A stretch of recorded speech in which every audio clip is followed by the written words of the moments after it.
everyone, and thank you for joining us for a very special program. We're really very lucky today to have with us four of the most admired leaders in the world in their crafts. Aicha, Hubert, Carlos, Marshall, you're incredible role models, and I want to thank you for your friendship, particularly when you carve out time on weekends like this on a Saturday, and for everyone who's calling in, which will be about from 5 continents. I think all 5 continents will be represented today on this call.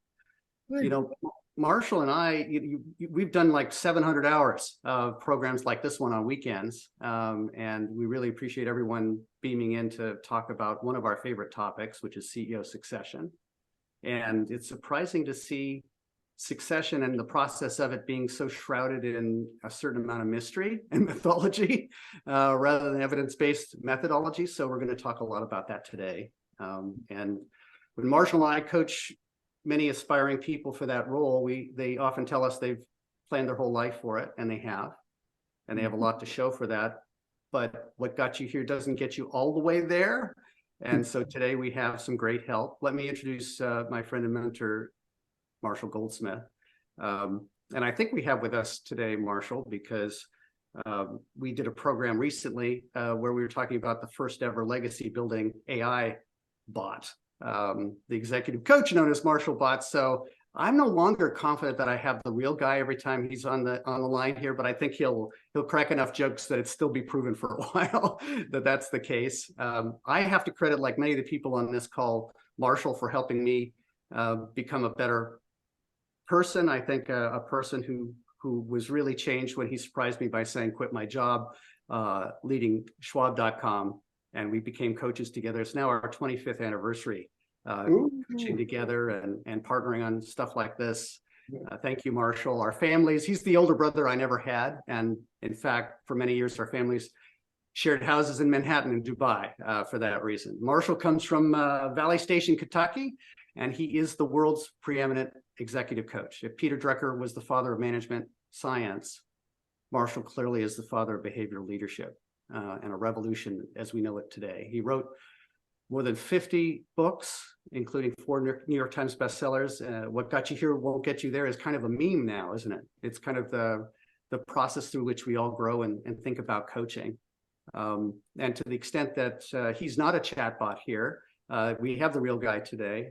You can ask questions of all of us on this panel by hitting the chat, and I'll be watching for those, and we'll be pulling those questions that you leave with us. So thank you, Marshall, for coming today. Thank you all for being here. It's a pleasure to be your partner, man. Well, thank you. Let me introduce my great friend and comrade, Mark Thompson. Mark Thompson has done more CEO succession coaching than anyone in the world, including me, by the way. He's coached a whole lot more people to the top than I have.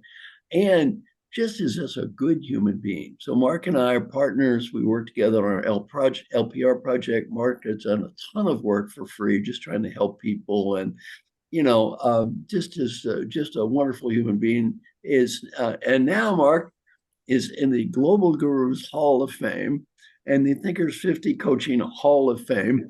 So, which is, by the way, being in a Hall of Fame is good because you don't have to compete anymore. So we go to all these things.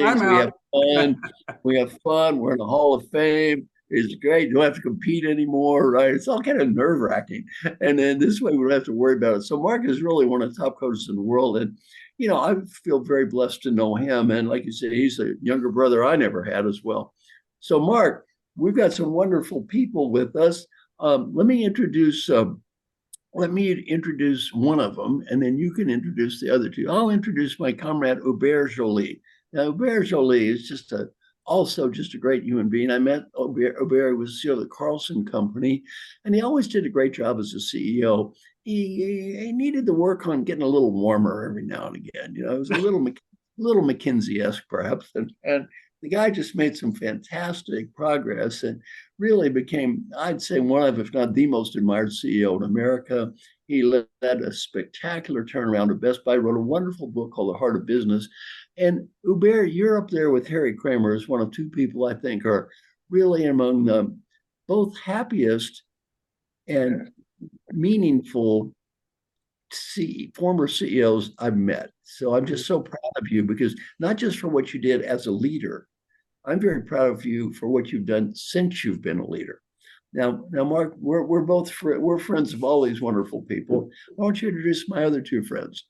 Well, and I have to say that we were just talking about the wonderful work that we're lucky that Hubert is doing at Harvard Business School, because he doesn't have to be there giving that gift of his knowledge and the experience he's had, being a transformation leader and a heartfelt, evidence-based on both sides. You really made a huge difference, and you're teaching in a way that's making a difference for people. And at Harvard Business School yesterday, it happened to be that they were presenting the Kraft Heinz story. And Carlos was a part of that, another great American icon. Kraft Heinz, I'm so kind of proud to think about the partnership we have with you, Carlos, because you've been a transformation leader who is now leading as CEO. And you've been a lifelong leader, a patient person. And I know you're patient because you chose both Marshall and I to be your coach. So you're not only a hero, but you're glutton for punishment. But I have learned so much from you, my friend. And I think that it's really a privilege to watch how you're continuing the great legacy and building on the culture of a great place, and then bringing also a fresh vision. It's so that balancing act is something I'd love to talk more about today. Carlos was born and raised in Puerto Rico, and his whole career has been a testament to both the data science, the evidence, and the biggest heart and soul for consumers. So thank you so much for being here, Carlos. I really appreciate it. Glad to be here. Aicha, I think at this point, everybody's heard something about this thing called AI. I think you have, everybody, right? Then if you have, then you've probably heard of Aicha Evans, because her breakthrough technology and her vision today is building the ultimate AI robot.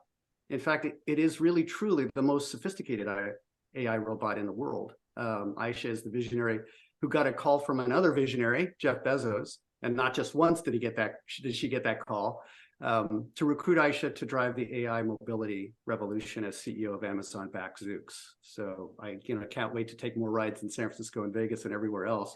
Aicha was trained as a computer scientist in Paris and US, and she was born in Senegal.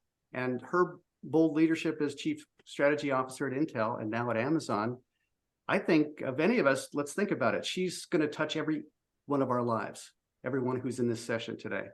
The work that you're building and doing. And I have to say, Aicha, that what you've taught me as a friend and leader isn't something that I ever go a day without quoting or applying somewhere in my life, Aicha. So thank you for all of that. Thank you for being here.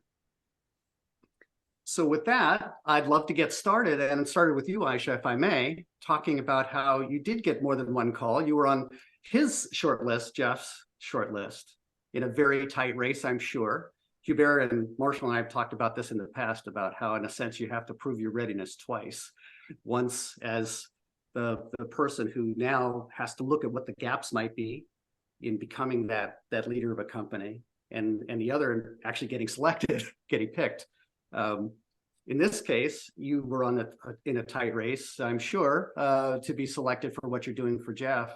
Could you talk about what his crazy call was about, and how you'd reflect on, now looking back, at what it meant to prepare for a job like this one? Well, I mean, I don't know that I was preparing. I think I think that at the end of the day, it comes down to, are you being asked to do something worthy? Do you think you will learn a lot? And do you think that you with some humility, will be able to contribute?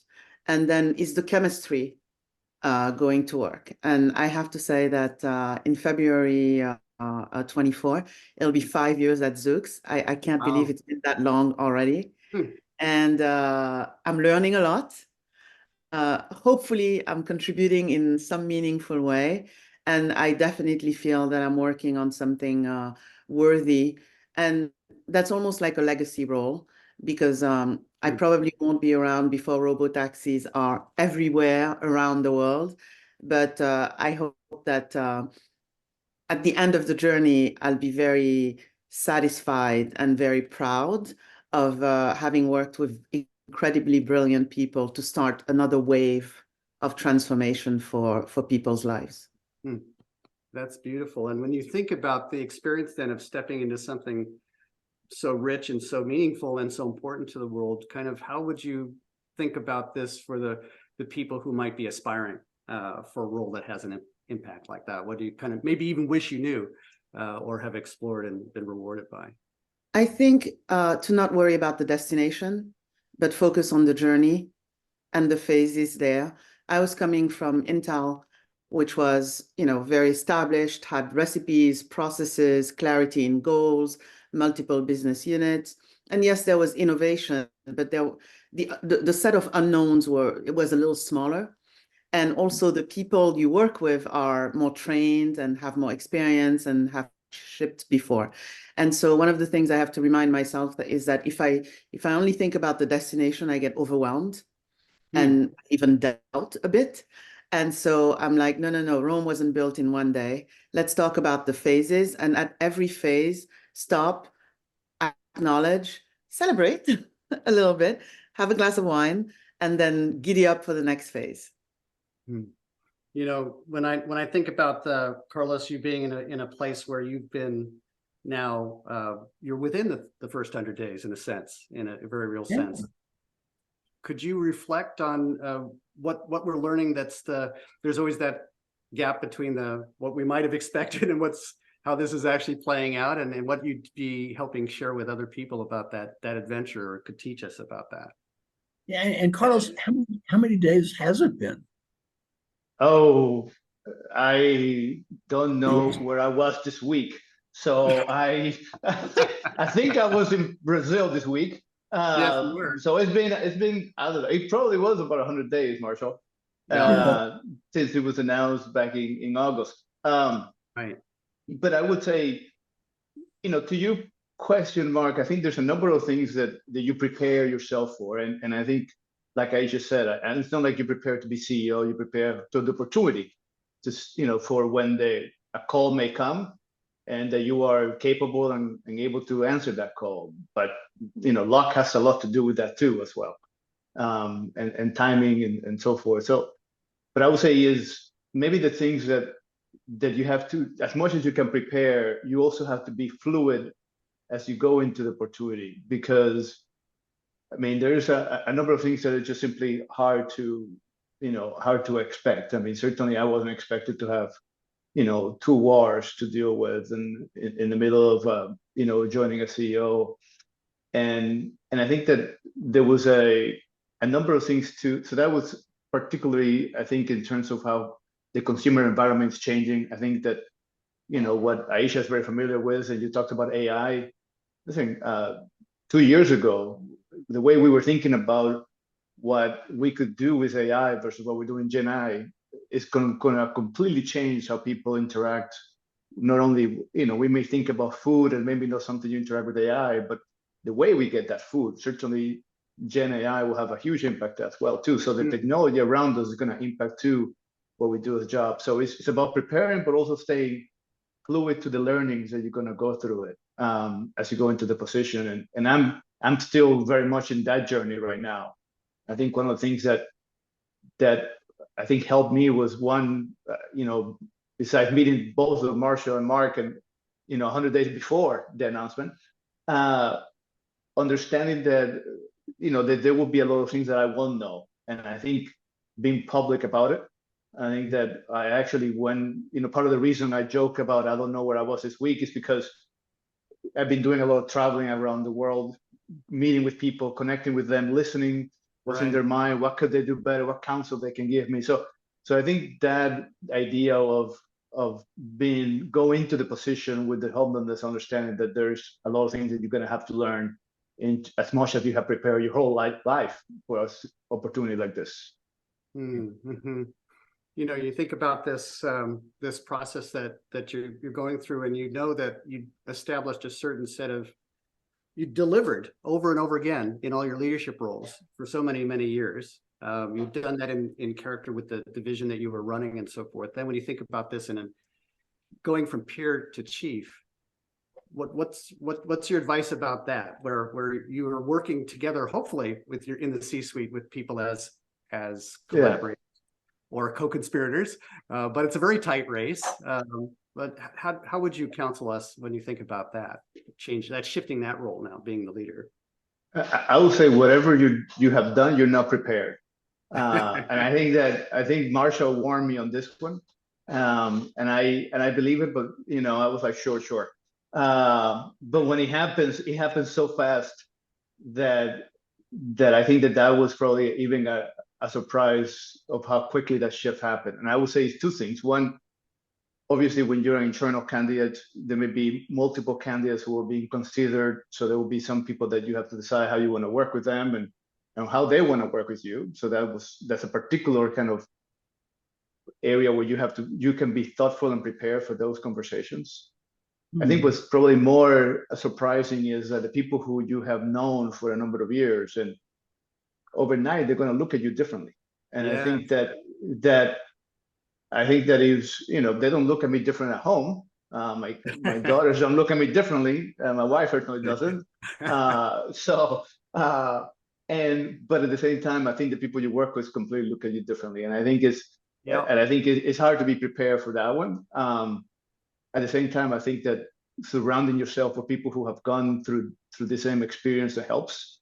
I think some of the contacts you made with people outside of my own company were CEOs. I mean, Hubert, and in fact, I'll be joining Hubert in April in his program of new CEOs, and I think that actually helps a lot, because I think it becomes you go from being part of a team as president of a division or president of an area to really being the person in charge, where all of a sudden you have no peers and everybody's going to expect different things and look at you differently as well too.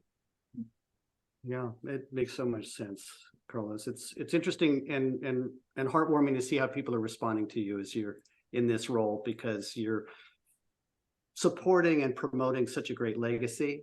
At the same time, you're presenting a new way forward, and you're following a person who also had an amazingly warm personality as well. So the dynamics of you being able to complement that and be you is kind of another step, I think, that's impressive in terms of being authentic as a leader. That slice of you that you can share with others to make them feel safe and reinforce.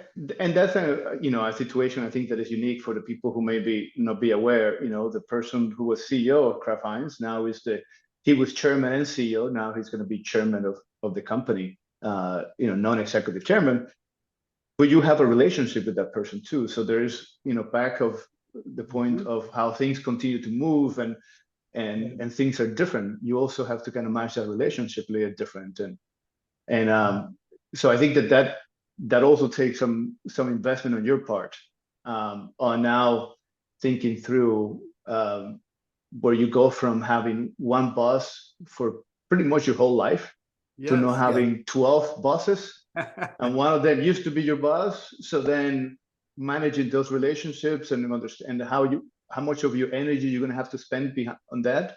I think, again, it's one of those that you prepare yourself, the board, you have worked with them, but at the same time, it's a very different relationship once you are the person and the board expects certain things from you. So, frankly, it's the first time in my life that I have all of a sudden, I'm 12 different bosses. I mean, I have 3 at home, but, it's different when you have 12 to work with.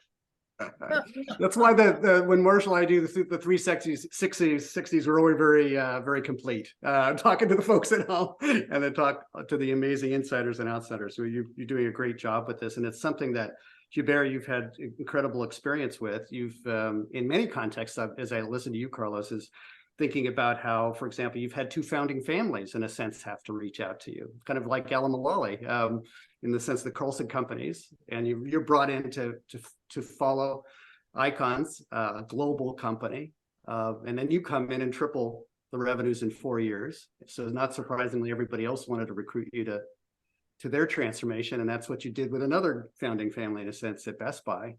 And maybe, Marshall, you could weigh in on this as well as Hubert describes it, but tell us a little bit about how you approached that transition. How did you think about that as you went into it? You were getting calls from recruiters. You had time to plan maybe for your Carlson company, experience. How were you thinking about the preparations and what might have been the gaps? Yeah, and thank you for organizing this. You guys are so generous, right? Thank you. Helping so many of us. And Marshall, I'm so proud to be your most improved clients, which shows that if you start low enough, you can get better. Aisha's arguing with you. She thinks she's the most. Okay, all right. So we can compete, yes. I was worse than you were, Aicha. I started. In terms of the preparation, as I was listening, it reminded me of a quote from our great friend Jim Citrin, right? So Stuart, who said he said this years ago, but it stuck with me. The best leaders don't climb to the top; they are carried to the top. Nice. And I think it highlights, because there's all of the technical stuff that we need to learn, but it highlights the personal side of leadership. And in particular, in this time of great uncertainty and chaos, being clear about who you are and being comfortable with who you are, being clear about your purpose in life, what drives you. So I know that about 20 years ago, I got, sidetracked. I got into call it a midlife crisis, because I was too driven by power, fame, glory, and money. And maybe for some people, these are good drivers. But for me, I realized at the time that, they were not good drivers. And I will always also remember a team member, I won't say which company, he said his main purpose was to become a CEO. And he would say this to everybody, right? So, of course, nobody would connect. So doing the work on, you talked about authenticity, right? Doing the work on self-awareness, self-acceptance, who we are, what purpose we want to pursue. What are our leadership principles? What do we see our role as the leader? When we get into the C-suite, or before being the C-suite, is it to be the smartest person in the room, right? Which is one of the 20 quirks of successful leaders, and what got you here won't get you there. By the way, Marshall, remember I had 13 out of the 20 quirks of successful people, so I was ready for the intervention. The other thing is that, given all of this uncertainty, we were talking about this with a group of CEOs in October, talking about resilience and navigating this crazy world. And one of the CEOs was saying that when the world was more predictable, experience and expertise was really valuable, right? Because if it's predictable, then you can leverage experience and expertise. In a highly unpredictable world, it doesn't matter as much, not as relevant compared to agility and ability to learn. I loved your point, Carlos, about listening, right?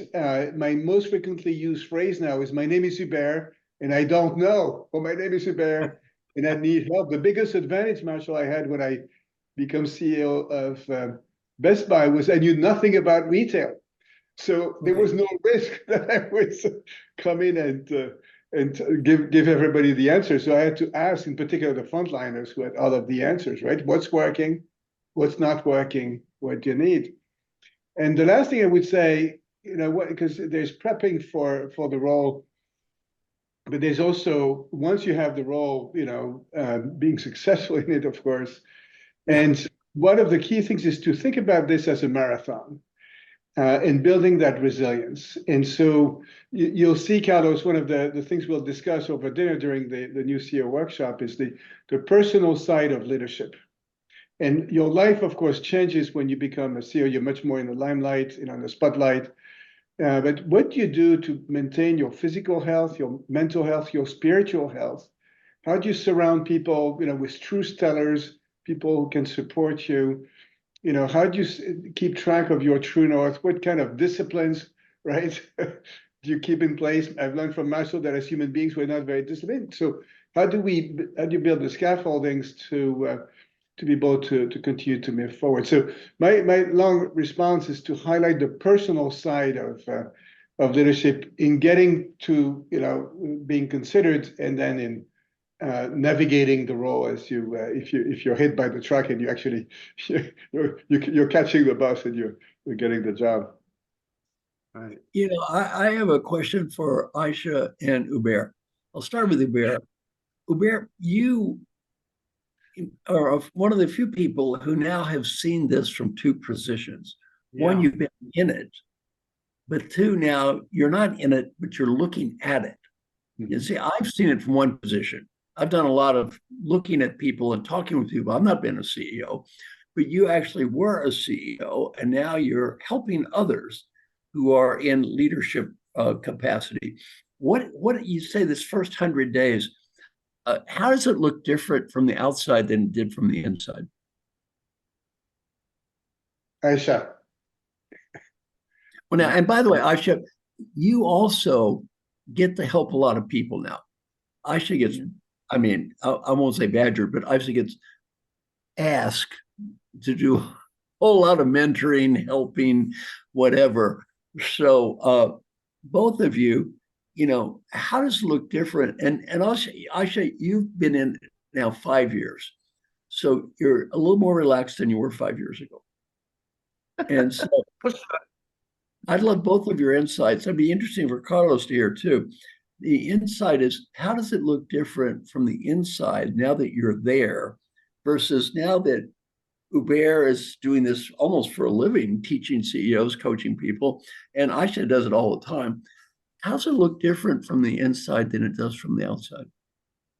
I'll give an analogy. I mean, I've known Hubert for a long time and super grateful for him. And when I joined Zoox, we talked a couple of times, and then he actually called my mobile and he said, "Are you okay?" And I said, "Why are you asking?" And he said, "Because I don't think you're okay. I don't think people can see it, but I don't think you're okay. I think you are not calm inside of yourself." And I was like, well, he knows, so there's no point in hiding it. let's get some help. And I mean, on the one hand, you first of all, the demands on your time and prioritizing so that you can go learn, you can go listen, you can go talk to people. There's a little bit, I don't think it goes as far as imposter syndrome, but you feel this urge, right? And then that leads into imposter syndrome because you're like, how am I going to pace what needs to happen, as opposed to feeling like, okay, I need to score a victory quickly to basically justify that I should get this role and I should be in this role. And so really you fight yourself a lot during that time. And I call it like there's this oscillation that happens. And it's important to surround yourself with the right people. It's important to seek help. And then it's important to slow down. They say in sports that the greats are able to slow down the game while they look like they're speeding up the game. You actually have to do that. And then, as Marshall tells me, you have to take deep breath, let go, and then start putting one foot in front of the other so that you have, because even if you go on a listening tour, but you're not calm inside, it's actually inefficient and a waste of time because you're putting a load, travel, and what have you, but then you're not hearing what people are telling you anyways. And so for me, I would say that it's interesting sometimes when I'm coaching or mentoring people, there's a little Aicha that's sitting on my shoulder going, and remember to do that too on a consistent basis. That applies to you too. So there's almost it's fluid, it's circling, but it's really to me about slow down first in all aspects. Listen so that you can get that perspective you get for yourself, but when you're coaching and looking at others. Actually, one thing you said I think makes so much sense. That is, if you don't know how it applies to you, you don't know how it applies to them. And I think, one thing you said is really very healthy. That is, although you are trying to help others, it's not like you're better than they are. I mean, like Hubert said, I got to have somebody call me. Mark and I have to call each other on the phone every day because we're too cowardly and undisciplined to do any stuff by ourselves, right? so we're hardly better than everybody. We're all stumbling around together.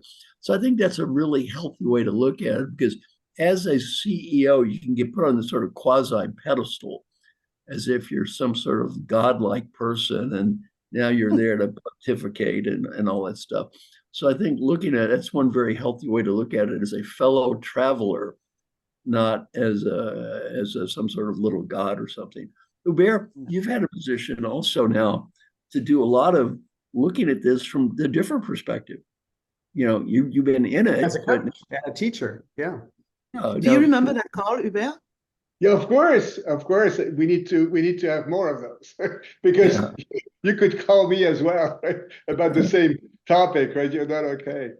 You know, we're just congratulations. We all of us are human beings, right? We're beautiful but complicated human beings. I was thinking about your question, Marshall.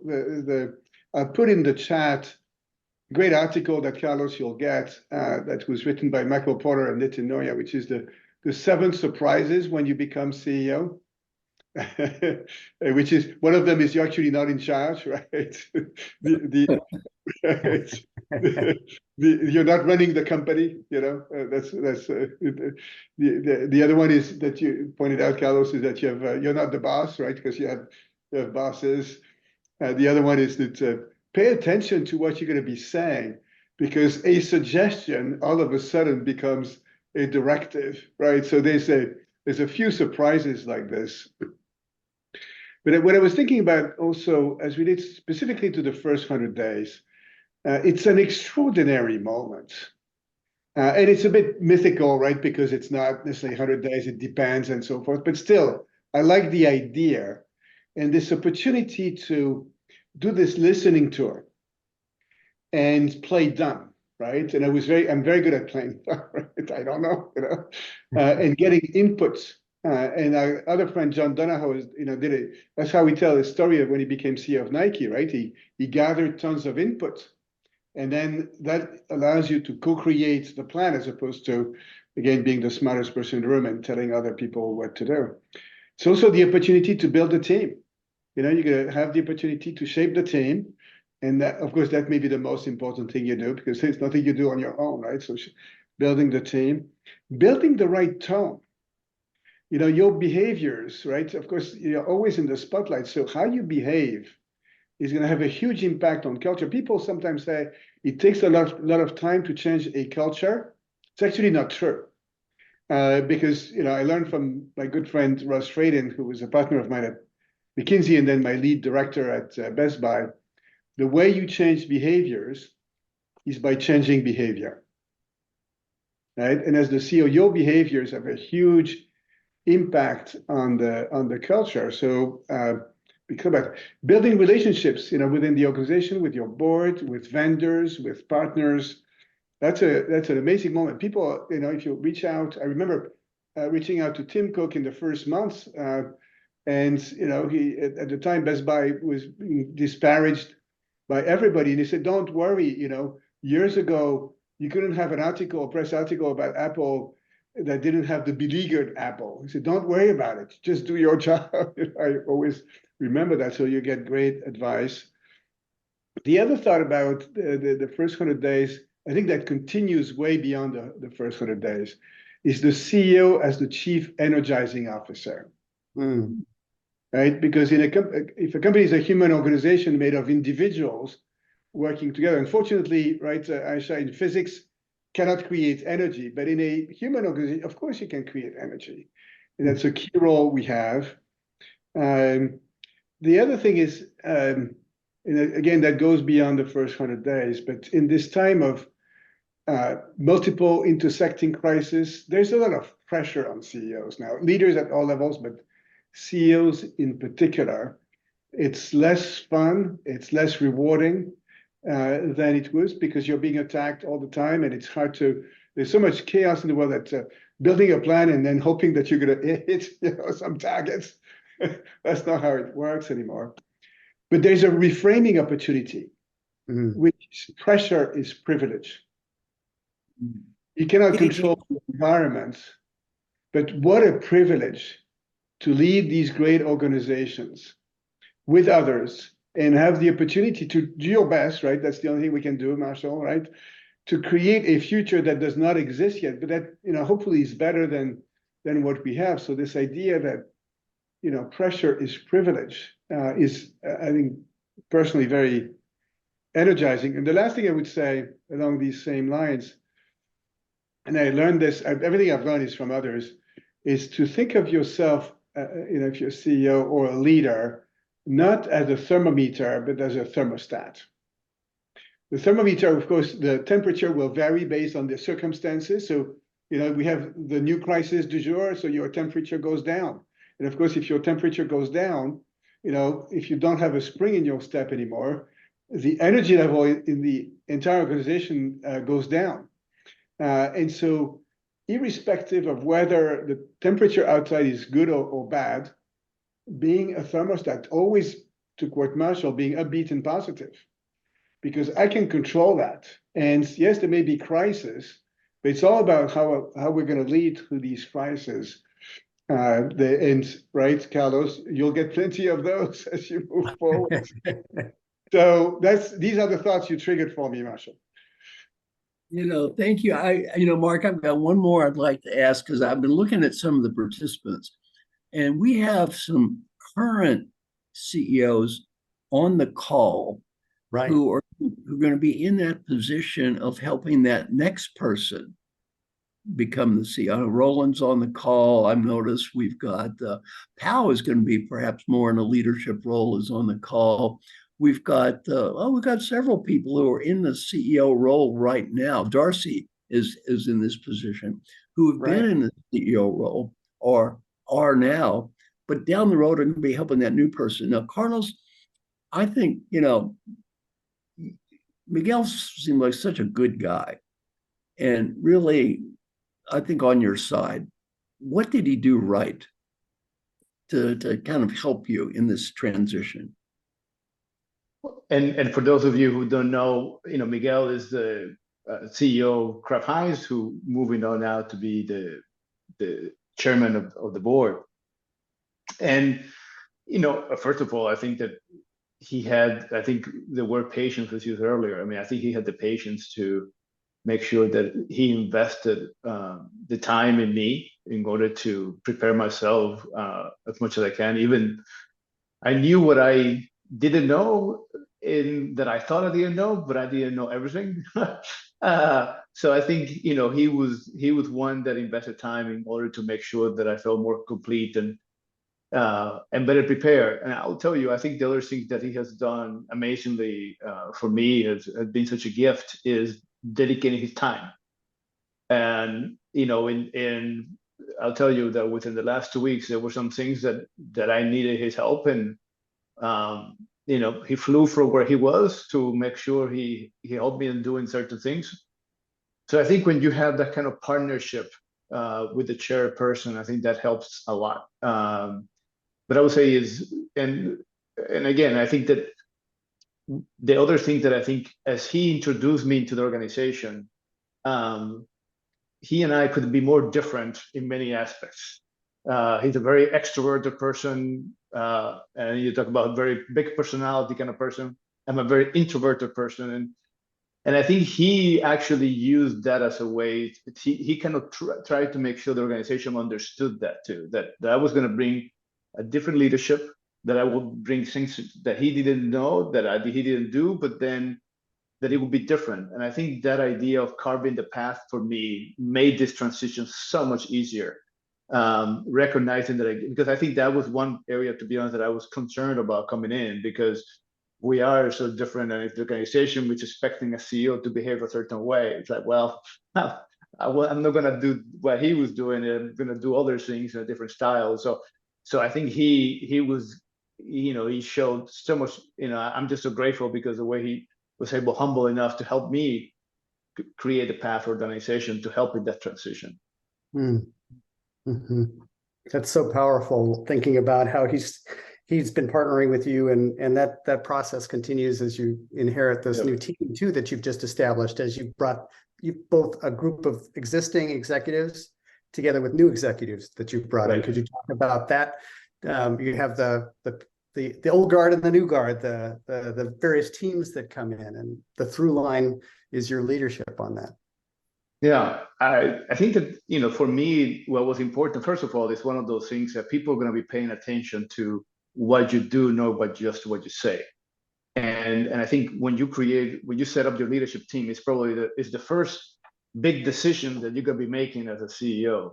And I think that's going to speak about the people how you chose them and why you chose them, and if you're changing structures, why you changing structure. So that gives you a chance to actually start putting a little bit of your vision into the new organization as you start. I think for me, what was helpful was that once we had the team together, to bring in everyone in person to connect at the human level. And I think that in some cases was an area that maybe some of the teams who have been in the job already may not have been as comfortable.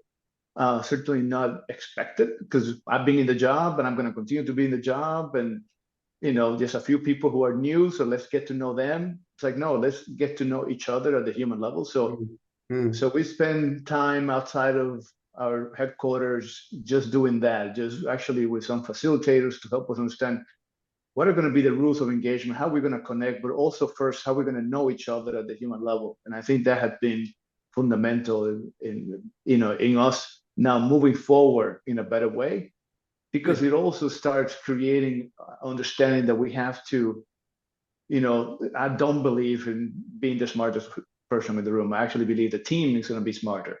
But if I want the team to be smarter, I also have to create the psychological safety space for the team to feel connected and trusted. So that was a big part of that first 100 days, has been that connection on the team, so they can work in many cases dependent of me as we continue to shape the organization. And then, Mark, I want to go back to something that Aicha said too, which is, I think this idea at the beginning of how do you make sure you take care of yourself. And I think that, because then all of a sudden there's just so many demands on your time and your energy, and there's only so much energy to go as an individual in your day. And I think being aware of your own energy and understanding how you carve space for yourself, the idea that, in moments of stress, you tend to think about the they and the we, and you always forget about the I. And I think thinking about that the I has to be also part of that equation of your 100 days, that even as you're going to try to get to know people and listening, but you also, it's not, and I think the way Aicha said it was great, which is, if you're not really present there, then it doesn't matter that you travel all the world, across the world to listen to them, because you're not present, So I think the idea of making sure that you manage your energy as you go into these 100 days and be aware of it, and not think of that as part of your job as well too. That the more you can be at your best when you interact with them, if you're meeting with somebody, sitting in the Netherlands across from you, these people probably spend a number of days thinking about what they're going to say for that first, half an hour. So you want to make sure that you have the attention, that you have the fortitude of being able to be there for them as well. It's a very rich point, because I think when you're meeting with your 12 bosses, you think ahead about meeting with Miguel and the chairman, and it's so easy for us to forget that someone else might have been stressing over this meeting, this 30 minutes with the boss for 3 days. And then you're now in a setting where it feels public because there's 10 or 60 other advisors there. I have the opportunity to beam in on some of Aicha's meetings where she's leading a crew who are on a moonshot, when you think about it, because they're actually inventing a new technology that doesn't exist on top of the global uncertainties and so forth, and has been able to do that also with a founder who's there, who did a lot of the mathematics and is still leading those mathematics. What would be your thoughts about kind of that dynamic when you've got a very new thing that is really the agenda for the company to be an inventor of a new technology? It's not like there's you have customers to talk to, but you also have to come up with a way to do this yourself on your own. Yeah, I think it's I'm very much, and thank you to Mark and Marshall as Carlos was speaking. Find little things, first of all, to ground you. Like we talked a lot about basically there's a reason on planes they say put on your oxygen mask before you put one on somebody else, right? And so one of the things with the invention is to also not allow it to be just out of control. Right. Meaning, meaning be clear about, are there a way to, even though we're inventing, even though we're innovating, even though there's a lot we don't know, we still have to put points on the board on the journey of discovery. And so can we not let it be this like big, hairy, audacious thing that you get confused about, and then you meander through nature and work, but you don't know that you're advancing, essentially. And so how do you create the environment and the space where we're experimenting, where we're figuring things out, where we have a hypothesis that we can then go try, but at the same time, how do we also not forget basic principles? If you can't measure it, you don't know. So what's the level of KPI and metrics? And what the KPI and metrics were, let's say, in the first phase of the journey versus the second phase versus hopefully the third phase, which is commercialization, that shifts. But you still have to, I call it, go in the helicopter, look at the forest, and say, for this phase, what portion of the invention do we need to get through? How do we know it's working? So measure. What are the KPIs? Everybody knows them. This is an Alan Mulally thing I learned. Put them up so we all know, one plan, no secret. And if it's not working, let's not panic. Let's slow down. Mark knows, I call it pencils down. It's not working. We've been measuring, and it's either going down or it's staying the same. It's not going up. So something's up. So let's put pencil down, take a deep breath and say, okay, are we just mis-executing, misfiring? Or was the hypothesis incorrect? Because we're inventing, we don't know, right? Are some assumptions incorrect? Is there a gap in competency? I'm sure for Mark, like, this is funny because he listens to all this all week, every week, but it's literally operationalizing the invention, but also in a way that you don't stifle it, because obviously you can't, I mean, sometimes people are like, well, why can't we have a 90% confidence plan? I'm like, well, you had the wrong company for that. This is a car that's driving. Yes, actually, I call it a big computer on wheels. And so, and that ties back to also knowing when you're building the team, who are the folks that are going to help you more on the invention side of things, and how do you interact with them, and who are the folks that are going to help you more on the operationalizing side of things, and then how do you create a blend so that the two sides embrace each other and sort of get the best outcome. That's brilliant. That's yeah, beautiful. love that point. When I hear about that, I'm also reminded of what Hubert was saying about what an advantage it was for him not to be the expert at the actual retail consumer experience, and then going to all the people who would know and should know and asking questions that we're probably both prodding, as well as helping learn what would be a better approach. And I've heard you do that in real time, asking Socratically some of those questions and prompting them. Because also I'd say that a lot of people who are brilliant, and we hopefully always surround ourselves with really smart people, they have kind of a high concept often and a very strong point of view. And sometimes Marshall and I are invited to that party. And we're saying, okay, no, now we're not prosecuting each other. We're prosecuting this problem. And that sort of sense of transparency towards what is the problem we're trying to solve together. And it's not getting Mark out of the way, maybe, or perhaps it is. The idea is, so could all three of you comment on that dimension of how to take kind of the best and brightest, have them choose? I've seen how you show up. Part of that is role modeling, as you said, Hubert. Is it the transparency around what the KPIs are, or the way you communicate values? How do you see that activating the team, that energizing officer? Well, the chief editor, it depends a little bit on the phase, right? So I think that Carlos and Aicha have talked about it. I love the concept of phases and momentum. Certainly at the beginning of the journey at Best Buy, if we had talked about the strategy and the vision and the purpose, people would have thrown us out of the room. Right. The key was to Triage. rebuild credibility and momentum. So the key for us was simplify, right? Because when I was in that store in St. Cloud, the store general manager told me, I'm fully committed to this turnaround, but you guys are giving us 41 key performance indicators to focus on. I can't do this. Maybe up to 5. So we brought it down actually to 2, because we said, actually, we only have 2 problems. Revenue is going down and profit margin is going down. Only 2 problems. How hard can it be to solve 2 problems, right? Sounds a little existential. Only 2 problems. It cannot be that hard. And then the focus, and I learned this from a client, was around progress. So every month needed to be better than the previous month.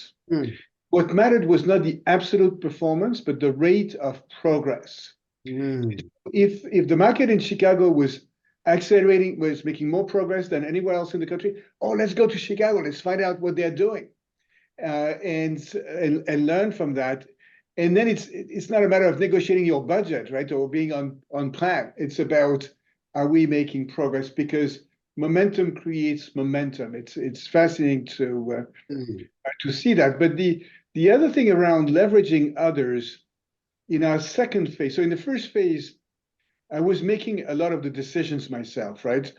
Matching Amazon pricing, partnering with Samsung, exiting China. These are CEO level decisions. I mean, we had people working on it, but in the second phase, when it was more about growth and unlocking the potential of the company, if I was making all of the decisions, we would have gone into a grinding halt.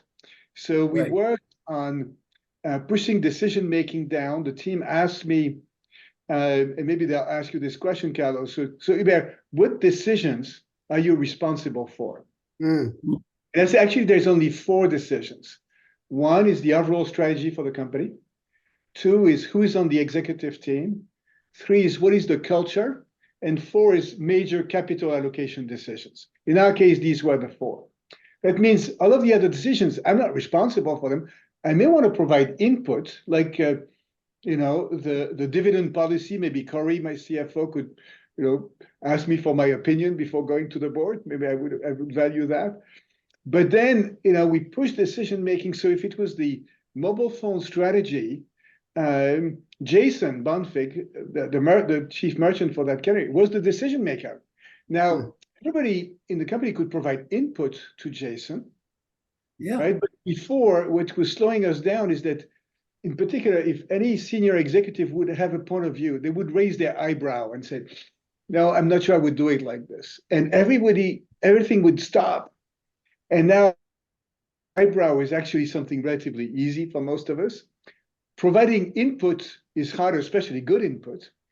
But then Jason would, I'd learn from Marshall and would smile, say thank you, and shut up, because he didn't need to do anything with that input other than incorporate it as appropriate. So that pushing decision-making down, combined with agile ways of working, that accelerated our progress immensely and completely changed my role as the CEO, because my role as a CEO was clearly not to be the best decision maker I could be. But the metaphor, and I'll end with this, that I've come to like over the years, is the CEO as a gardener. Right? So in gardening, there's some landscaping, right? So you set the frame, right? But then it's about making sure the soil is fertile and that everybody at the company can bring their full potential and be their best. So it's about creating the conditions for others to be their best and be successful. It's a completely different mindset, and it's actually quite a bit of fun. I love the metaphor, and I also love the fact that you've been rather incendiary about that when it comes to to leadership development, Hubert, in the sense that you've said that your role in a person's development is similar in that regard, right? That you think of yourself as the gardener. The way we've traditionally done leadership development is kind of supporting what you've said. There's one thing that I was with a group of leaders yesterday at a company in New Jersey, and we talked about performance reviews and Yes. performance management. And I Right. think we've all probably experienced these completely awful performance reviews where your boss tells you the 3 things you're doing well and the 3 And things you need then to work on. Oh my God, it's like awful. criticism sandwich. Yeah. And at Best Buy, the way we ended, it was all in the hands of the people on my team. So to talk again about Corey, who became the new Carlos, because she's now the CEO of the company. Instead of me telling Corey, about her performance, she would come when we would sit down formally every 6 months and say, number one, these are the things that, frankly, I'm proud of that we've accomplished. These are things that really went well. Number two, these things, we need to do better, frankly. We still have a lot of work to do there. Number three, looking ahead at the next, pick a number, 6 months, these are the things I want to focus on, both as an organization and as a leader. And number four, these are the steps I'm going to take to move in that direction. And of course, all of this was nurtured by a 360 KPIs, but she doesn't need me to read a performance card and tell her the greens, the ambers, and the reds, right? She's smart. And my role in these reviews were very simple. One, on the first point, which is the things that went well. Oh, Corey, you're shortchanging yourself. You forgot to talk about this, and you were amazing there and amazing here. And then on the fourth point, which is our action plan, any help you need from me. And usually, by the way, she would say, nah, I'm good.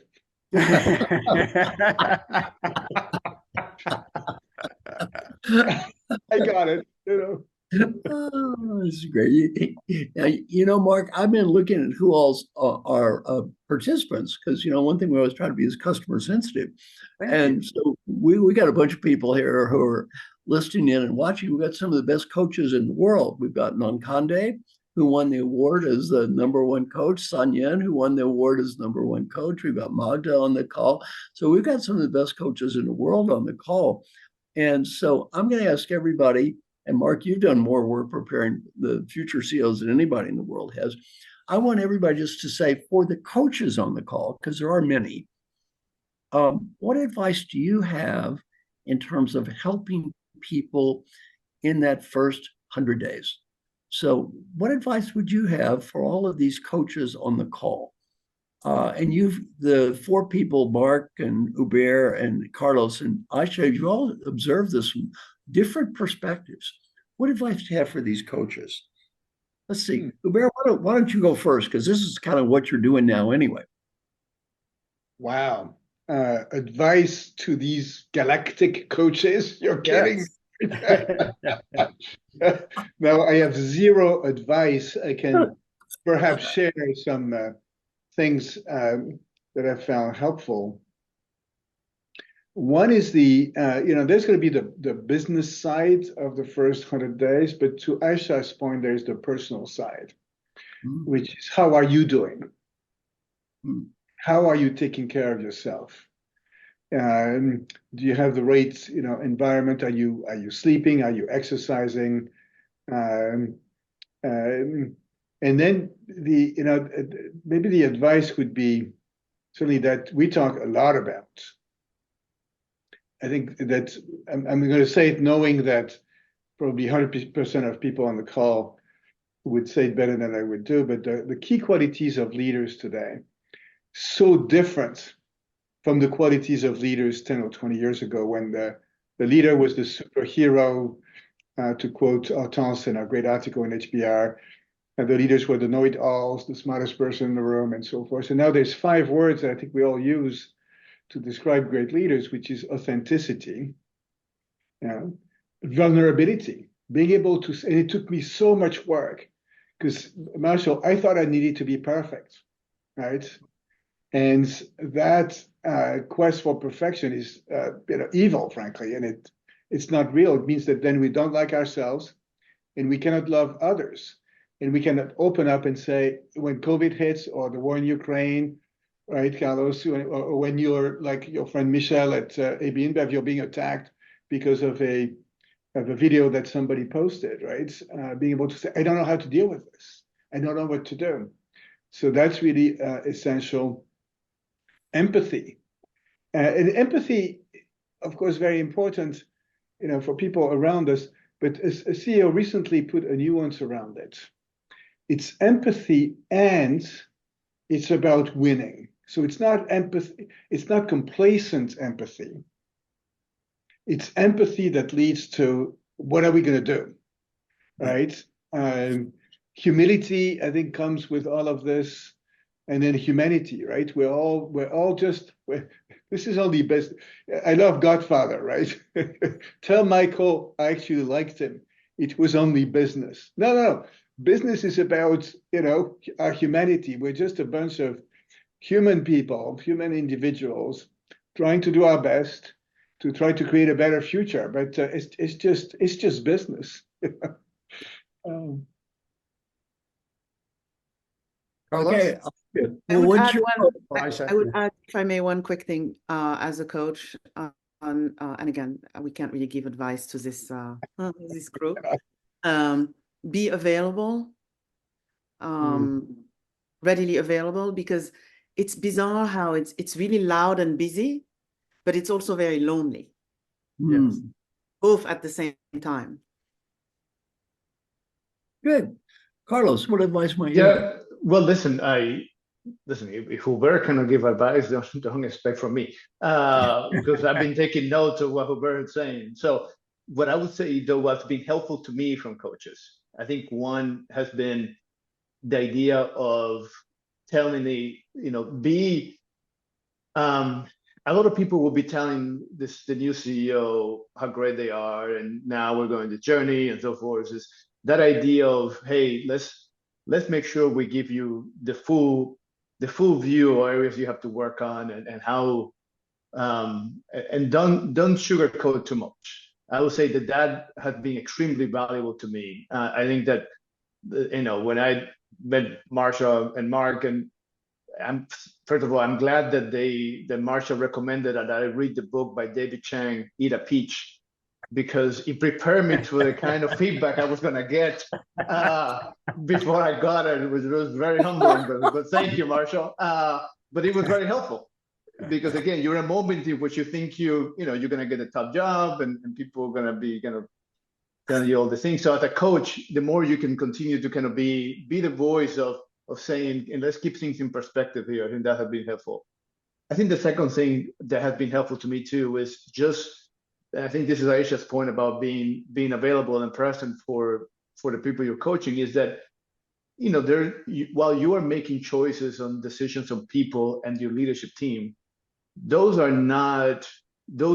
emotionally taxing decisions. Yeah. That even if they are the right thing to do and so forth, and I think through this conversation I've had, and particularly with Mark over the last few weeks, and on just the emotional taxing of people who you feel like it may not be the right fit for what you want to do with the company and the way you want to move forward. So as a coach, I think this is, I think what I just said is very important. I think be there, because there are certain things that will feel lonely, and only a coach can help understand. Some things that even though is the right thing to do, it's still going to be an emotionally taxing time in this moment in which you're shaping the team that you want to have around you. That makes beautiful sense. I guess I would add that just a couple of things. One would be that I think that the other dimension of the being lonely and being alone is the pattern recognition that we're hearing from Hubert too. As you hear about the journeys of so many people, they're not going to be your journey. It's going to be an opportunity therefore to maybe share what's happened or worked for 6 others in various contexts. And that's what's so great about you codifying that, Hubert, and the work that you're doing at the CEO, the new CEO approach, because I think that comparison set isn't your set, but it ends up being a set of options that make it much more available to people. I guess the other is something that I've heard from actually Dr. Benita Thompson, another great coach on this call, who is doing collaborative science work. And she was telling me about how she was unpacking humility, because we use that word a lot. And if you do the social science around humility, she'll tell you that actually you don't score too terribly well if you're too humble in an organization and not visible and not present around the issues and stepping forward. So the distinction they were talking about in the study that was being done was that humility has to do with the reality check of realizing that we are humble because we're all together with a set of values and towards a particular outcome, which was your point as well, I think, Hubert, which is what's our empathy towards? Our empathy is toward working together as a team to create these outcomes, because we also have to put points on the board. And so the issue is that I don't think less of myself. I just know that I'm not an expert at this. I know that I need you and you and you and everyone on this team to be their very best. In a sense, it's a really practical discussion about what roles we're going to play and who makes the decisions in those roles. I think to the point sorry, go ahead, Carlos. No, just to the point that you were making earlier, Hubert, around the characteristics of the CEO and the words that came to you. I think the idea of knowing that some of those things are going to be fluid. You're going to need to rely more on certain areas. You're not going to have all things at the same time. And I think empathy is one of those, that there are moments in which you're going to lean more on that empathy, but there's moments in which, whether it's courage, whether it's humility, whether it's other areas that you get of your character that you're going to have to lean into because of what the moment requires and what the organization requires of you. Yeah. I was also going to build, Carlos, on what you said about the, not sugarcoating. Of course, a coach can help us with this, but the other thing that can work is making sure that on your team you have some truth tellers. And as a minimum, you need to have one. Now, I think Jamie Dimon made the comment that if my people on my team, if not all of them are truth tellers, I have the wrong people on the team. But explicitly, I remember, would ask. Sometimes it's the CHRO, I think ex officio, that's their role, but there may be others. I remember at Best Buy, Shari Ballard, who was head of international when Best Buy had an international business. She had been at the company. She was like the soul of the company, great leader. And I would explicitly ask her, if you see me doing something stupid, just tell me, or if you feel that I've offended somebody in a meeting, because there's a lot going on. There's 10 of us or 15 of us. Just let me know, because I'm going to miss things. And so asking for help, I think that we've all observed that when you ask people for help, it's fascinating that, it's rare that people will say, I'm not going to help you. Mark, we got a great question from Dante. Dante, I think some of you met Dante on our LPR calls. Just a wonderful, wonderful guy. And he has a fascinating question. And I'm going to ask all four of you the question, because Mark, I'm going to ask you to answer it more from a broad perspective, but the three of you from a more personal perspective. That is this: going into this new role, what fears did you have? Like, I'm afraid this is going to be awful, and it wasn't. And on the other hand, what did you think might be good? What positive belief did you have? What wasn't so good? So what about this? What is some of the fantasy you had about this job that, you thought, oh my God, this is going to be a disaster. It really wasn't so bad. On the other hand, oh, it's going to be great. And it really wasn't so good. That was a fascinating question. All right, so let's ponder that. Aicha, going into this role, because this was your first CEO role, going into this role, what are the fantasies about being a CEO that maybe fears you had that weren't so bad? And then on the other hand, other stuff wasn't so good.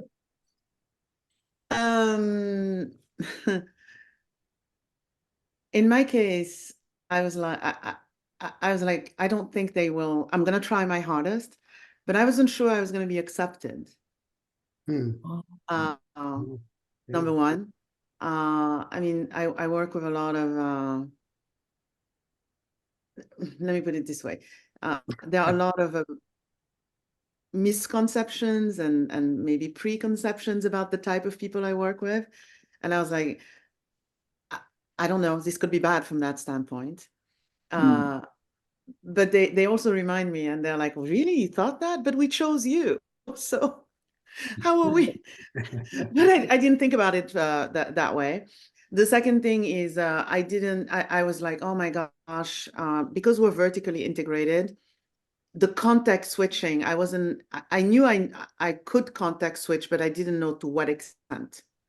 And in our business, some days you're literally working to, I'm going to take the extreme to some, like a car mechanic. And the next day you're talking to like a genius on AI. And and then you have to connect them because you need both to create the product. So I didn't think, I wasn't sure I was going to be able to do that. So that's kind of on the fears. On the things that were really, I was like, oh gosh, this is not going to be good, but it turned out really good, is I knew that I had to bring the concept of machinery. It's a startup, but it's big. I mean, when I joined, it was already at 500 people. That's not like, three people in a garage. And so I was like, wow, I'm coming from an established company, and I'm going to tell them, we kind of need HR, we need finance, right? We we need a machine. And I thought they were going to buck at that, like be like, oh, there we go. We hired mama process and old timer, not in terms of age or anything like that, but the ways of doing things. And Mark will tell you, we often smile now because we'll be in a meeting like now, and they'll be talking, and this is the progress we've made on the machinery and making sure that we have processes that link with each other and we trust the process. And I'm like, and they say this in their own words. So like, actually they came up with it, and I'm like, right on, let's go. This is happening. And so I thought that was going to be bad, but it actually turned out to be quite good. And it has a lot of momentum. Or maybe I'm making that up in my head, but that's how it is. Thanks to your love, and experience. That's exactly what we see. Oh, it's funny. Tell us, what was your experience? Well, so far, I guess in the, I think that the biggest fear, one of the, maybe, and it was a little bit of unexpected, was as I got into this, was about letting people down. And it was, and to be honest, it wasn't so much about the people in the company and the people who chose me and so forth. It just, when when the announcement happened, I've heard from so many Hispanics, people who have an accent like me, working, who are working in American companies and other developed markets, and they felt very much represented. And I was not expecting that. I obviously being from, a small island from Puerto Rico, I always felt with a connection to walk into the room with that expectation. But now that was so much larger that one I was not expecting, and it certainly put a little bit of like, maybe additional pressure that I was not expecting into it, because now that I want to continue opening door for other people as well, so then I feel that, and I think there was a quote that somebody shared with me that actually was a Harvard article that talked about it's 22 times harder to be a CEO when you have an accent in the US. So that idea of now, how do I make sure that I understand that I need to, I'm trying, be at your best in order, because it's not just about you, and it never is, but it's also because there's all these people who you can create opportunities that are beyond what your company is. And then on the side that I would say is maybe a little better than I expected, that it was a fear, but coming into the job, and by the way, Dante, thank you for the question. So that was a very good question. Is that when the first time I met with Mark and Marshall, one of the things that I talked to them about was I was concerned about how do I decide when to bring my point of view as CEO of a company into the town square. I think one of the things that I think Hubert didn't talk about in his list of CEO responsibility, but it's much more today, is that as a trusted organization, particularly if you are a multinational, you're expected to talk about points of views and topics, whether it's society and politics and so forth. And when do you feel like you need to put up, be part of that conversation or not? And frankly, that part, which that was one that I was actually losing sleep over. Yeah. And as the world has become just more complex, I have actually found it easier, because I have kind of relying on the values of our company and my own set of values, then when I've had to make statements, I have then been in front of the board and say, this is the values that we believe, this is the values that are driving this. And because of that, it has made this conversation a lot easier. So that was one that I lost a lot of sleep. I was worried about that. I was hoping the market marshal helped me and with this, and actually has been that idea of kind of relying on your values has been helpful in this journey. That's great to hear because it's more fraught than ever before. Yes. That whole issue of people climbing on your platform and using you as a lightning rod for all of this. How about you, Hubert? When you think about the expectations, fears, and fantasies, that could be a good book, right, Marshall? Yeah. I think we'll change the title. We're supposed to be working one on succession, which sounds dull compared to this conversation. So maybe you just did it. I like it. Fears and fantasies. Yeah, exactly. So I'll mention a few. So the first one, which was, both of you mentioned, which is the fear of not being enough. Mm-hmm. And the good news is that this is a widespread fear. In fact, HBS, both in the MBA program or in the senior leadership programs, you ask people, what are their biggest fears? One of the top 3 fears of these highly talented and accomplished leaders, that'd be true anywhere, is the fear of not being enough. I think it's part of our humanity. And so, in a sense, you have to make peace with this. And I think the more comfortable now we are with saying, my name is Hubert and I don't know and I need help, people will say, of course, how could you know?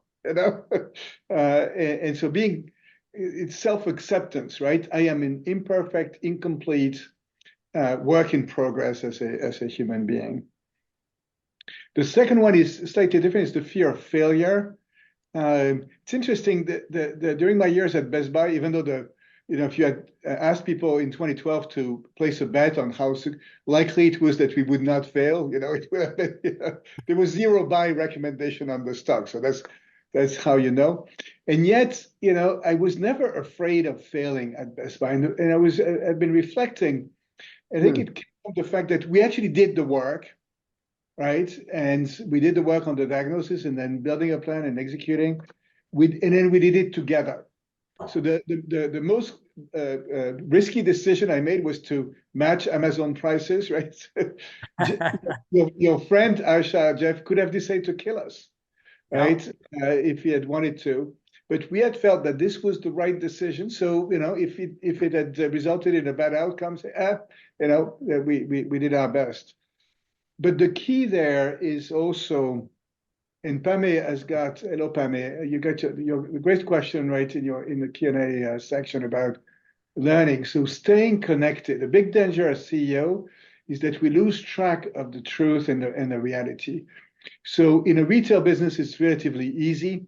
Spending time in stores, not just the first week, and asking frontliners, also personally experiencing the customer experience and the employee experience. So when I had an issue with my electronics at home, I wouldn't ask my assistants, tell the Geek Squad to come and fix it. No, I would actually call the 1-800 number, the one where you get lost in some kind of call center mystery.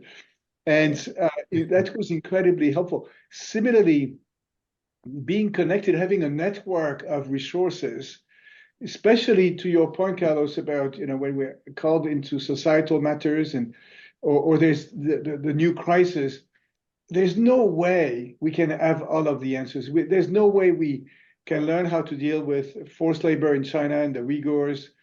There's no way we can know everything about Gaza or anything like. So asking for help, and inside the company, but also outside the company. So keeping that mindset, and that's what the CEO in that group last month was saying, right? We're not going to rely on experience and expertise anymore. It's not good, it's not going to be enough. And so finding ways to be this constant learner and having a network, internal and external. Julie Sweet at Accenture, when there was the war, the attack on October 7th, the response of Accenture was helped by the fact that they have, she told me, employee resource groups at Accenture that are organized by religion. And she called, the Jewish group and the Muslim group and said, how should we respond? Right? And they co-created the answer.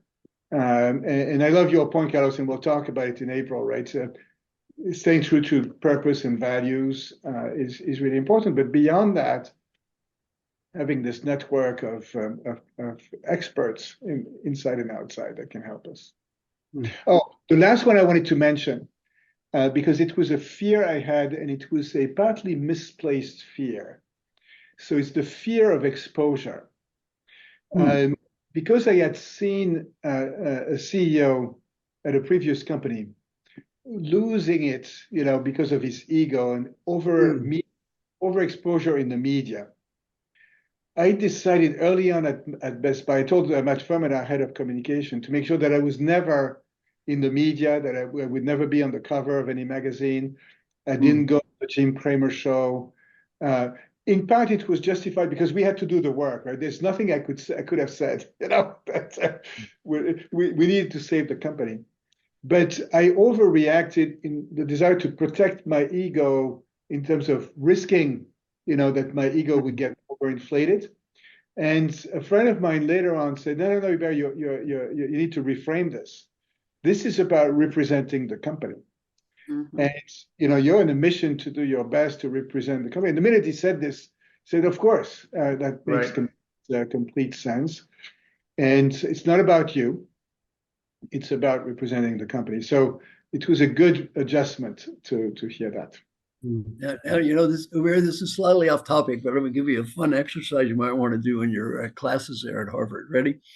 My old and it reminded me of a story you just told about the, insecure and all that stuff. My old professor, Bob Tannenbaum, had an interesting exercise. He'd hand out a piece of paper that was blank. He'd say, write one thing you know about yourself you don't want to share with anyone else in this room. Everybody write them down. Then he would get up in front of the class and read them all. Right. He'd read them all. Now, he didn't say who said what, right? But he would read them all.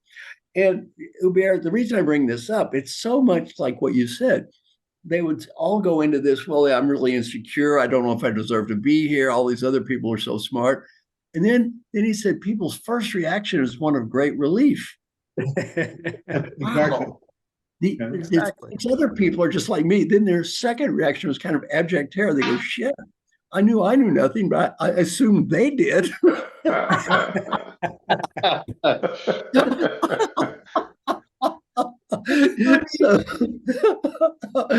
So it's like what you said, right? It's like, oh my God, we're all this way. That would be a fun thing for you to do in your classes, though. It's just a brilliant exercise. Anyway, just slightly off topic. Okay. Wasn't actually, Benita actually used that at Vanderbilt, I think, maybe picking off that theme, because you'd shared that story. And Benita said that she had graduate students and then she had the undergraduate students at Vanderbilt. And they parsed it out. And then they actually had them do the feed forward exercise, which was, okay, I'd never have a problem with this, but this is how I might this is how I might help you, or I'd never feel that way, but I'm so happy to be able to be give you that feed forward support. And I guess I just add one other thought, which actually goes in the other direction, and maybe it also is coincident with how it is that coaches get hired, which is there are some people who actually think there's no competition. And they're really shocked that there is a short list, and they thought they were it. And they believe because the CEO has been giving attaboys or attagirls, and you've been highlighted and featured in a prominent way, and you're running maybe the coolest or the most productive part of the company. And then all of a sudden we'll be walking into a board meeting, and Hubert and Marshall and my friend Jim Citron is walking out.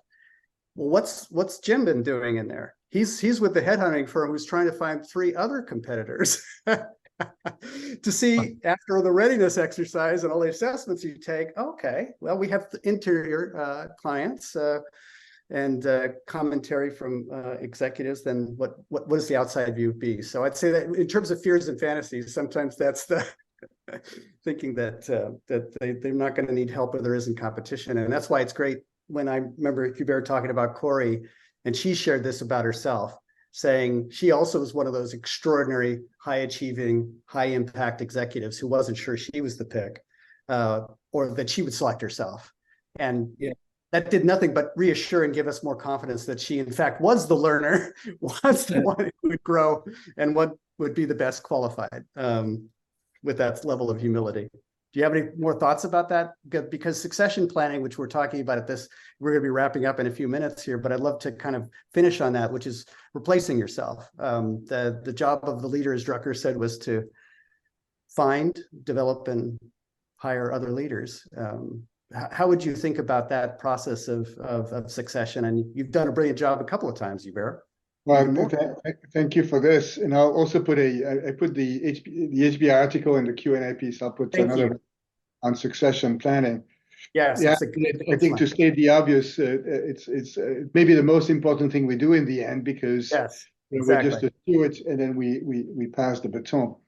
One thing I learned about succession planning is that it's the wrong concept. Yes. And part of it is because it has this flavor of, it's a zero-sum game. There's only one spot, there's only one winner, and it's very depressing, right? Because most people are not going to get the job. Yeah. And then the other thing that's hard is that we don't know when it's going to happen, right? And so it's hard to predict and to prepare for it. So a better concept than succession planning, and I think all of the coaches on this call will appreciate that, and all of the leaders on this call will appreciate that, is leadership development. Yeah, exactly. So, I think it was in 2016, that after a board meeting where we were working on succession planning, we shifted gear. And we said, no, what we're going to do is we're going to give everyone a coach on the executive team. Okay? And we're all going to work on getting better. Right? And by the way, if somebody said, no, I'm good, I don't need to work on anything, then I quoted you, Marshall, saying, how about working on humility as well? On imagination. More imagination. Now I will quote you. And so that was quite a shift. And then, and then you went first too, to just say you role model. You're not asking anybody to do anything you didn't ask. No. I also, was being coached. Everybody knew that, and so that if you run into anybody at Best Buy, any executive, you can ask them, what are you working on? And they'll say, I'm working on these three things: number one, number two, number three. Do you have any advice for me? And it created a growth mindset. And then, in the end, your responsibility as a leader is to make sure that the board has options. Right. And the key thing I had to do with Corey, she had developed beautifully, and there's an HBS case on her. Yeah. But she didn't want to do it. And so that's one of the things I learned. Is that and Sally, I think Sally is still on the call, so we'll give her credit, even if she's not on the call. No, she is. There's a difference between boys and girls. I learned from you, Sally. Thank you. Right? If we the boys are 80% ready for a promotion, we say we got it. I'm ready. Send it to me. I'll just do it. If women are 125% ready, they'll say, I'm not down with what I was doing. I'm not sure I want the spotlight, and then, so we need an exchange rate correction based on what people are saying. And one of the things I'm very, very proud of is that, and I got advice from Hortense on this at the time, was to go to Corey and say, I know you said no, but this is now going to be real. I spoke with her before I spoke with the board, and so I'm not asking you to jump in, but I'm asking you to consider it. Would you do me a favor? You're going to have 5 weeks to think about it. And she said, but I have all of these objections, all of these concerns. That's okay. Write them down, and then we can talk about them. She wrote a 7-page memo. All of the reasons she didn't want the job. The last page was actually, this half of the last page was, that might actually excite me. These are some of the reasons why I may be excited to get the job. And we talked about all of the reasons. she was able to consult with others, privately. We didn't want to do anything crazy from a FD standpoint. But then she was able to come back, 4 or 5 weeks later and say, no, I want to throw my hat in the ring. And Madeline Carlson at Carlson Companies, my previous boss, I told her, if you don't do it, you'll regret it for the rest of your life. And by the way, you don't need to do it the same way Hubert was doing it. You're going to do it your own way. So we need, it's not currency fluctuation. We need an exchange rate mechanism to correct for what the boys and the women are saying. So thank you, Sally, for helping me with that.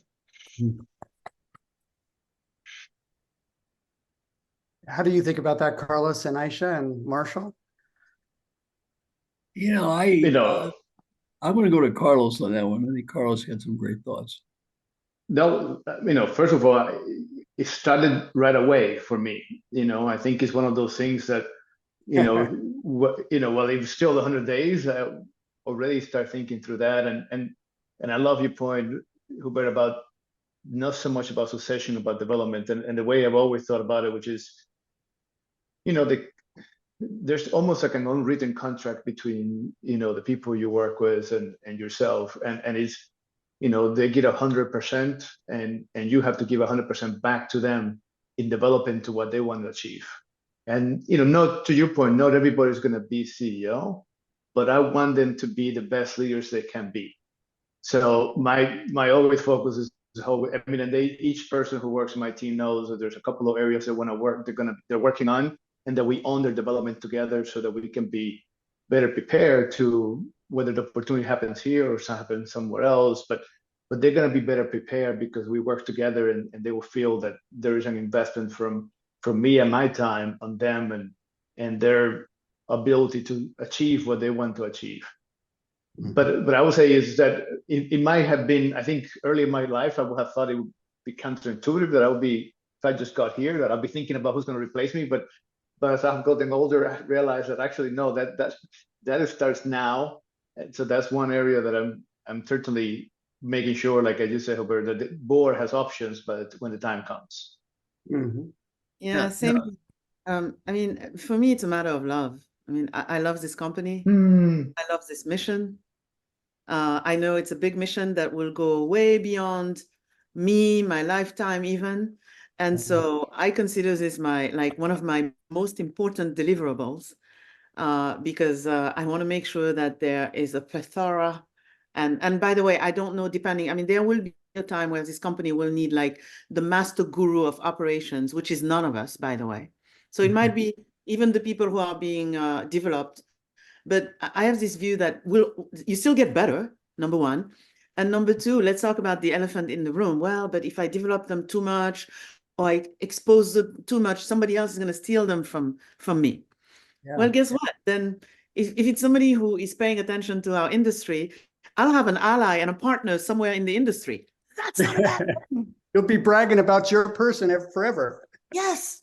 And when I need something, look at all of us, right? How we support each other when we need help. So I only see like gain. I don't see any downside. Mark, we got a question from Greg. That's an interesting one. And it reminded me about, training your replacement. Now, as the three of you know, I am training my replacement. That's right. In fact, you might be that now. We don't even know. I'm training my replacement. Well, Greg had a question, though. I'd be fascinated to hear your all thoughts on this. Now, Aicha, you've talked about it already because it's a centerpiece of everything you're doing. Minister Osama's on the call. You got to get to meet him sometime because he really wants to talk to you about what you're doing. But, AI is a big deal. I have learned so much in the last 6 months myself. It's mind-boggling to me what I've learned. So I just want to, ask each one of you, and this is a question from Greg, how is AI going to influence what we're talking about in terms of you know, it's going to be different with every industry. Obviously, Aicha, in your case, it's the core of what you do. Carlos, it's not the core of what you do. It's probably going to impact what you do, though. And Hubert, you can answer it now, really more from a generic point of view, because you're looking at people from multiple industries now in your job. How is AI going to change this whole conversation? Aicha, you should start, I think. Well, I mean, I'm not going to talk about the technology because that's fairly obvious. It's a computer with the help of sensors doing the driving for you, so that you can do better things, basically, and so that everything is more effective and efficient. But to me, first I always start by saying we need to back up the boat, right? Never bet against humans. It's been 1,000 years, and it is amazing what we've accomplished with technology. By and large, it's been better. But I always say, if you could wake up somebody who died 2,000 years ago, you would have to take them straight to the asylum because they couldn't function. That's point one. Point two is a lot of the algorithms are not new. The mathematics behind the algorithms are basically, what's new is that computers are now fast enough to compute and process the algorithm so that you can have a real-time answer, as opposed to getting an answer 100 years later because it takes so many computers to compute it. So I think it's important to understand what it is and what it isn't. Third thing is the data. It needs power and electricity, by the way. A lot of people say, oh, well, cyber scare. If I wanted to take down an AI something, I wouldn't go after the algorithm. I would just say, where's the power for it? I would shut that down. Pull the plug. Okay. Exactly. Pull the plug.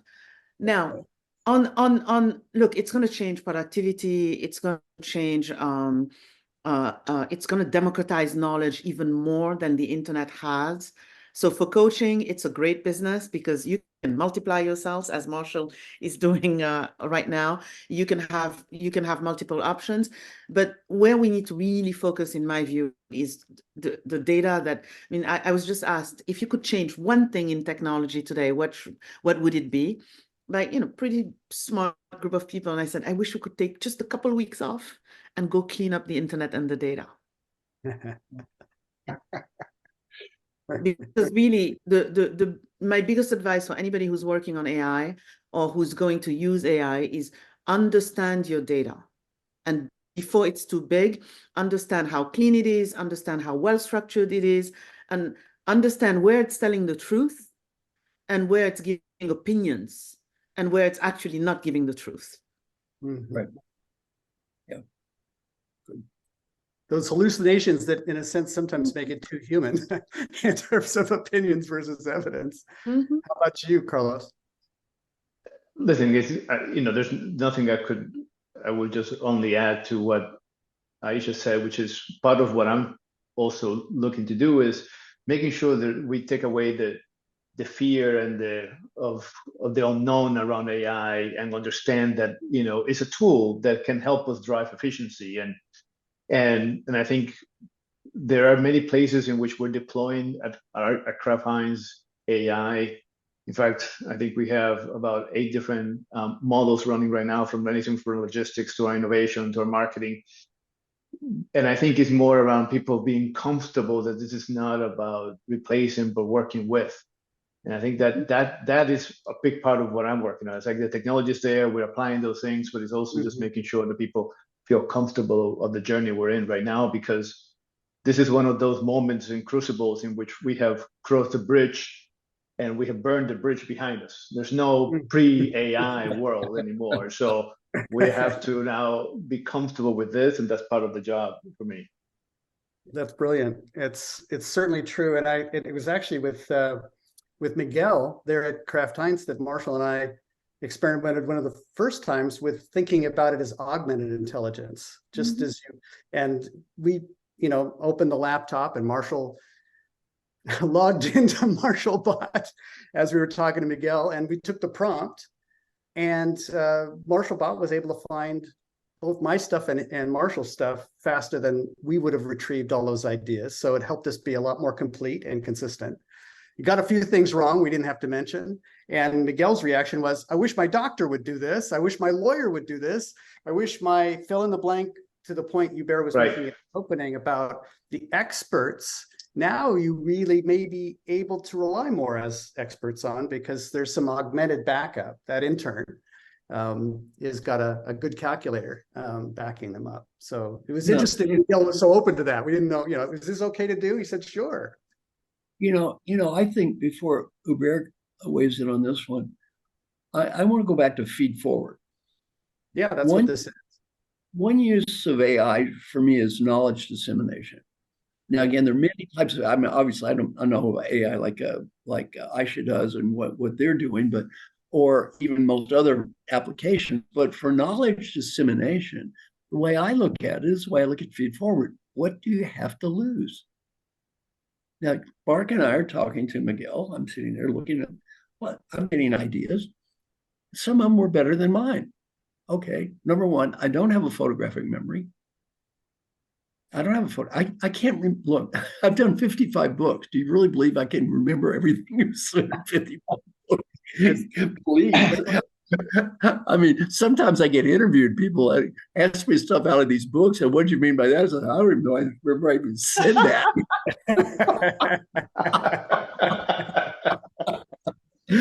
Yeah. So yeah. So I can't remember all this stuff. Well, it's got a photographic memory. The way I look at knowledge dissemination is, what do we have to lose? I mean, look. Well, let me jump in here, because I'll build on what you all have said. AI evidently is a huge revolution. Some people, my colleague Karim Lakhani at the school, asserts it's as big a revolution as the invention of the browser and the internet. Yeah. And so it change the world in very, very profound ways. The applications in healthcare, pharmaceutical, as Margot, a good friend, is working on, but certainly at J&J, where I'm on the board, or in sales and marketing, there's huge, let's agree, right? There's huge applications. Like any powerful tool, it can be used by evil people. And Aicha, I love your optimism about we can unplug. To the extent that we believe that social media, which heavily relies on AI, is destroying, or probably has by now destroyed, democracy, I don't think we can pull the plug, actually. And if I was with some CEOs of defense companies, the use of AI in the military or from a cyber standpoint, given how powerful a tool this can be, in the same way that it can be used beautifully and will be used beautifully, it can be used in a very negative and very scary fashion. To your point, Carlos, I don't think we can go. We cannot hit pause. We cannot, like Elon wanted us to do. We cannot hit rewind. But it's going to be interesting to see what happens. I think the question of there's difficult questions there for regulation. Is it self-regulation? Congress probably knows so little about these things that it's hard, for Congress to regulate. The episode 2 weeks ago at OpenAI, raises all sorts of interesting questions. Yeah, but that was about the humans. That was not about AI. Let's just be very clear. Okay, but it was also about the purpose of AI and the limits of AI. Is OpenAI a non-for-profit, and what's the goal and what are the limits and so forth? So it raises questions about boundaries. That's where I'm going, Aicha, I think. And I don't know everything I know a little bit, but I don't know everything by definition. And so I think as a species and as humans, we're going to have to be thoughtful. And to your point about data, I mean, a great example, which is not new, credit application, mortgage applications, if the data is poorly structured, it's poorly structured by zip code, some people are going to be excluded for the wrong reason. And so I think maybe that's a point about leadership. Leadership responsibility as CEOs or as senior leaders about not delegating to AI, but feeling accountable for what AI does, I think is a very important point. Maybe that I can, leave it there. I agree. I fully agree with you. I mean, the whole, I think throughout history, we've invented powerful tools. The problem is this time it's a really, I mean, it's not an incremental, it's a really big and powerful tool that goes at and it's happening at an incredible parallel scale and speed that makes it very difficult to kind of control and understand and put regulation and what have you. I'm just an optimist though, because we don't, I mean, the alternative is very bad. And I like during the OpenAI thing, I had to remind people that company has 700 employees, yet it's deploying $13 billion of capital. That 13 billion is not going to the 700 people. It's going to servers, GPUs. And so for me, the reason I talk about the data is we might not be able to control the scale and the deployment, but can we, if we put at least boundaries around where the data is, what it is, and there's traceability towards that, we at least have a chance. Because yes, we do have a great example with social media. When you don't understand the power of what you're unleashing, really bad things happen. Yeah. Let's be optimistic. Let's decide. Well, I'm so reassured and optimistic because we have all of these 4 leaders on this call today. You're teaching the next generation, you're leading the current organizations, and you're doing that with humility and with a sense of humor and incredible brilliance and caring for the people that you're touching. There was a couple of people who, when I was looking at the chat, who were saying, if we didn't know your titles, we wouldn't necessarily know this was a conversation among CEOs about how they're leading, because what you're representing is the way that we would all love to follow and be colleagues and co-conspirators and collaborators. So thank you for being such great role models and what it means to be human leaders. I think we're all anxious to be able to have an opportunity to work with you and know you and learn from you the entire way. So on behalf of Marshall and I, thank you for being in our lives. Thank you. For being in our lives. Thank you. Yeah, Thank you for the opportunity.